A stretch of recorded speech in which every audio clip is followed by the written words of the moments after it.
कोल्हापुरातील पत्रकारांची मातृसंस्था असलेल्या कोल्हापूर प्रेस क्लबच्या वतीनं सन 2025 साठीचे पुरस्कार आज जाहीर करण्यात आले. कोल्हापूर प्रेस क्लबचे अध्यक्ष शीतल धनवडे यांनी या पुरस्कारांची घोषणा केली. यामध्ये मुद्रित माध्यमातून टाइम्स ऑफ इंडियाचे राहुल गायकवाड हे सर्वोत्कृष्ट पत्रकार ठरले, तर ॲग्रोवनचे राजकुमार चौगुले यांना प्रोत्साहनपर पुरस्कार जाहीर करण्यात आला. डिजिटल माध्यमातून ETV भारतचे महेश कांबळे हे सर्वोत्कृष्ट पत्रकार ठरले.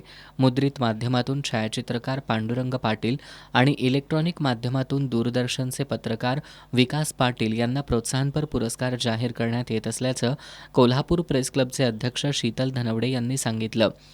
न्यूजचे संपादक कृष्णात जमदाडे, जिल्हा माहिती अधिकारी सचिन अडसूळ, शिवाजी विद्यापीठाचे जनसंपर्क अधिकारी डॉक्टर अलोक जत्राटकर, संपादक चारुदत्त जोशी आणि ज्येष्ठ छायाचित्रकार संजय देसाई यांनी या पुरस्कारांसाठी प्राप्त प्रस्तावांचं परीक्षण केलं. लवकरच एका शानदार सोहळ्यात या पुरस्कारांचं वितरण करण्यात येणार असल्याचं अध्यक्ष शीतल धनवडे यांनी सांगितलं.